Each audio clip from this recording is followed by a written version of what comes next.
안녕하세요, 여러분. 성공합시다. 우리는 인생을 살면서 어떤 길로 가면 가장 안전하고 베스트 길일까? 이런 생각들을 하잖아요. 오늘 본문이 어떻게 살면 되는지 알려주고 있는데요. 이 원리 잘 배우고 잘 적용하는 멋진 우리 인생 되면 좋겠어요. 자, 오늘 본문은요. 작은 제목 자체가 길을 안내한 구름이에요. 이 내용은 마치 책의 서문과 같이 이스라엘 백성이 어떤 원칙을 가지고 광야를 통과했는지 잘 보여주는 장면이에요. 이제 10장부터 드디어 이제 출발을 하거든요. 그 출발 전에 주신 원칙이 진짜 중요하겠죠. 우리 인생을 광야라고 표현하기도 하잖아요. 그러니까 우리 삶의 원칙을 알려주는 아주 중요한 내용이에요. 한번 들어가 보도록 할게요. 자, 15절. 성막을 세우던 날 구름이 성막 곧 증거궤가 보관된 성막을 덮었다. 저녁에는 성막 위에 구름이 불처럼 보였으며 아침까지 그렇게 계속되었다. 그것은 늘 그러하였다. 구름이 성막을 덮고 있었으며 밤에는 구름이 불처럼 보였다. 자, 성막이 세워지는 날 구름, 하나님의 임재를 상징하는 구름이 성막을 덮었어요. 그리고 밤에는 불처럼 빛이 났대요. 이 구름은 하나님이 우리랑 함께 하신다. 이걸 완전히 눈으로 보여주는 거죠. 그래서 낮에는 뜨거운 햇빛을 가려주고 밤에는 따뜻함과 빛을 제공했어요. 그러니까 실질적으로 하나님이 우리 삶에서 어떤 역할을 해주시는지를 경험시켜 주신 거죠. 자, 이 불기둥과 구름기둥이 지금 강약 이스라엘 백성들에게만 있을까요? 아니죠. 네, 우리 삶에도 분명 이 구름기둥과 불기둥이 있어요. 하나님은 언제나 우리를 보호하시고 또 안전한 길로 인도하시죠. 자, 17절. 구름이 성막 위로 거쳐 올라갈 때면 이스라엘 자손은 그것을 보고 난 다음에 길을 떠났고 구름이 내려와 머물면 이스라엘 자손은 바로 그 자리에 지내셨다. 이스라엘 자손은 이렇게 주님의 지시에 따라 길을 떠났고 또한 주님의 지시에 따라 지내셨다. 구름이 성막 위에 머물러 있는 날 동안에는 지내 머물렀다. 자, 이스라엘 백성의 이동은요, 전적으로 하나님의 명령에 달려있음을 완전히 확실히 보여주는 장면이죠. 구름이 움직이면요, 하던 일을 멈추고 움직여야 됐고요. 멈추면요, 아무리 가고 싶어도 그들은 멈춰야 했어요. 19절. 그 구름이 성막 위에 여러 날 동안 오래 머물면 이스라엘 자손은 주님의 명을 지켜 길을 떠나지 않았다. 구름이 성막 위에 며칠만 머무를 때도 있었다. 그때에는 그때대로 주님의 지시에 따라서 진을 치고 또 주님의 지시에 따라 길을 떠나곤 하였다. 구름이 저녁부터 아침까지만 머물러 있을 때도 있었다. 그럴 때에는 아침이 되어 구름이 거쳐 올라가면 그들은 길을 떠났다. 낮이든지 밤이든지 구름만 거쳐 올라가면 그들은 길을 떠났다. 구름이요, 규칙적으로 움직이는 게 아니었어요. 오래 머물 때도 있고 아주 짧게 머물 때도 있었어요. 때로는 저녁부터 아침까지만 있을 때도 있었죠. 중요한 것은요, 이 하나님의 명령에 순종하는 것이었어요. 하나님의 명령에 따라서 진을 치고 또 거두어서 이동해야 하는 거죠. 그러니까 이게 사실 우리 삶의 기본 원리예요. 우리도 살다 보면 어떨 때는 하나님의 인도하심이 너무 빠르구나, 아니면 너무 더뎌서 정말 너무 힘들 때도 있잖아요. 이거 진짜 맞나? 의심이 들 때도 있잖아요. 그러나 언제나 하나님의 임재 안에서 우리는 그분의 계획을 신뢰하며 그 말씀에 순종해야 해요. 왜냐하면 하나님의 계획은 언제나 완전하시며 선하시며 완벽하기 때문이죠. 그 타이밍도 우리랑 다를 때가 너무나 많지만 하나님의 타이밍은 언제나 완전하다는 사실을 꼭 기억하고 그분의 계획을 신뢰하며 따라가야 하는 거죠. 22절. 때로는 이틀이나 한 달이나 또는 몇 달씩 계속하여 구름이 성막 위에 머물러 있으면 이스라엘 자손은 그곳에 진을 친 채 길을 떠나지 않았다. 그들은 구름이 거쳐 올라가야만 길을 떠났다. 이렇게 그들은 주님의 지시에 따라 지내셨고 주님의 지시에 따라 길을 떠났다. 그들은 주님께서 모세를 시켜 분부하신 대로 주님의 명령을 지켰다. 자, 구름 기둥은요, 이틀 혹은 한 달 또는 몇 달씩 머물러 있기도 했어요. 또 그 출발은 낮이 될 수도 있고 밤이 될 수도 있었죠. 너무 졸린데 하나님이 이동해라 하면 졸린 눈을 비비면서 가야 하는 것이었어요. 그러니까 이것을 통해서 하나님은 무슨 메시지를 주고 싶으셨을까요? 하나님의 명령에 따라 가고 서는 것을 철저히 훈련시킨 것이에요. 말씀이 생명이라는 것을 가르쳐 주신 거죠. 자, 지금 이스라엘은 어디로 가고 있나요? 네, 그 조상에게 약속하신 그 대망의 약속의 땅으로 가고 있잖아요. 근데 그 약속의 땅에서 살려면 지금 이 말씀대로 가고서는 훈련이 되어야지만 살 수 있었던 거예요. 이스라엘 백성은요, 분명 목적지는 알고 있었어요. 근데 경로는 알지 못했죠. 게다가 지도도 없었어요. 오직 하나님이 구름을 통해서 인도하시는 대로 갈 뿐이었죠. 그들이 베스트 웨이로 갈 수 있는 유일한 방법은요, 시선을 구름에 고정시키는 거였어요.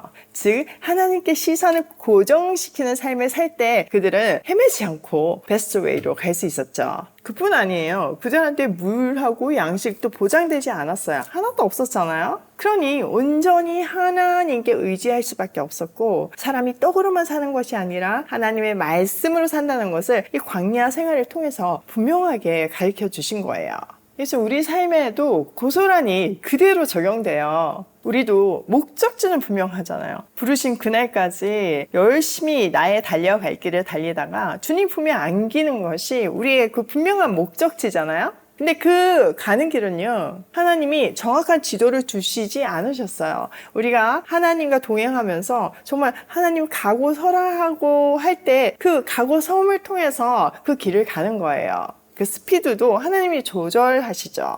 근데 뭐 하나님만 바라면서 아무것도 안 하라는 말은 아니잖아요. 하나님은 우리에게 자유의지를 주셨고요. 또 각자에게 재능을 주셨어요. 그것을 통해서 하나님의 뜻을 분별하고 우리의 삶이 예배가 되는 삶을 살아야 하는 거죠. 근데 그 예배가 되는 삶의 기준은 하나님이라는 거예요. 하나님께 시선을 고정시킬 때에만 우리가 그 삶을 살아낼 수 있다는 거죠. 지금 광야 이스라엘은 안타깝게도 그 기준을 잃어버렸잖아요. 그리고 38년이란 긴 광야 생활을 했어요. 광야 1세대. 하나님, 거기는 내가 보기에는 뭐 거인들이 살고, 거기 가는 건 아닌 것 같아요. 그냥 여기 우리 오아시스 있으니까 여기서 그냥 정말 잘 먹고 잘 살다가 편안하게 죽고 싶어요. 그렇게 말했던 광야 1세대는 정말 그들의 소망대로 거기서 편안하게 잘 먹고 잘 살다가 생을 마감했어요. 가나안 정복이라는 그들의 사명을 감당하지 못했죠.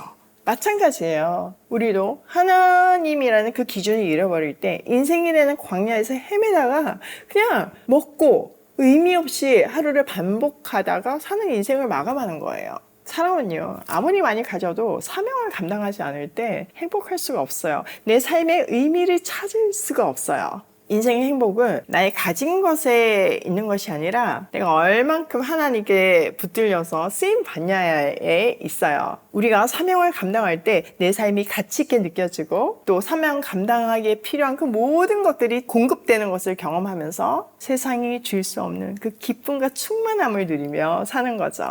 추석 다음날 이모집에서 추석 파티를 했어요. 솔직히 명절 치르는 거 여자들한테는 쉬운 일 아니잖아요. 그런데 그 마지막 날 좀 쉬면서 충전해가지고 다시 그 일상으로 복귀해야 되는 그 날에 다시 막 음식 준비해가지고 그 명절 파티를 한다는 거는 정말 기적 같은 일이죠. 근데요, 우리 오일 패밀리들이 다 그걸 자원하셔가지고 현장에 와가지고 그 더운데 전 부치고 뭐 고기 굽고 너무 맛있는 음식들을 준비하셨어요. 하나님의 부르심에 응답하지 않으면 절대 할 수 없는 일이죠. 내 가족 먹이는 그 음식도 만들기 힘들잖아요. 그런데 나랑 피 한 방울 안 섞인 그 조카들, 자립준비 청년들을 위해서 그런 희생을 한다는 거는 사실 세상의 가치로는 불가능한 일이에요. 근데요, 그 음식을 준비하는 이모들의 얼굴이 해처럼 빛나더라고요. 그 이모들의 얼굴을 보면서 와, 사명 감당하는 삶의 얼굴은 이런 모습이구나 확인할 수 있었어요. 아이들은 말한 대로 자라는 것이 아니라 본대로 자라잖아요. 어제 모인 그 조카들의 모습에서요, 이모들의 그 사랑이 스며든 것이 보이더라고요. 이 말할 수 없는 이모들의 사랑을 그들은 왜 모르겠어요? 당연히 알죠. 그 사랑이 우리 조카들의 무너진 삶을 일으키는 거예요. 또 지금은 다 모를 수 있어요. 내 시간이 가서 정말 자기네들이 부모가 되고 섬겨야 하는 자리에 있을 때, 와, 그때 우리 이모들이 정말 대단했구나. 우리 삼촌들이 진짜 대단하셨구나. 느낄 거예요. 그리고 그 본대로 사명 감당하는 삶을 살게 될 줄을 믿어요. 이 귀한 일에 여러 가지 모습으로 동참해 주신 오이 패밀리 여러분 진짜 감사하고, 우리가 온 힘을 합쳐서 정말 생명을 살리고 있다는 사실이 너무 감격스러워요. 우리가 이렇게 살 수 있는 그 근원적인 힘은 하나님 사랑이잖아요. 그리고 이렇게 매일 아침 말씀과 기도로 하나님이 디렉션을 주셨을 때 우리가 순종했기 때문에 이 기적이 일어나는 거잖아요. 죽는 그날까지 사명 감당하는 그런 멋진 인생 사는 오이 패밀리가 되면 좋겠어요. 자, 오늘 내용을 우리 삶에 한번 적용해보면, 첫 번째, 시선을 하나님께 고정시키자. 우리는 하나님의 임재 안에서 살 때 진짜 행복한 삶을 살 수 있고 진짜 가치 있는 인생을 살 수 있어요. 우리가 시선을 하나님께 고정시킬 때 비로소 베스트 웨이가 보이는 거예요. 세상이라는 세찬 풍랑송에 휩쓸리지 않고 중심을 잡으며 정말 어두운 세상에 빛과 소금의 역할을 할 수 있어요. 두 번째, 하나님의 타이밍에 순종하라.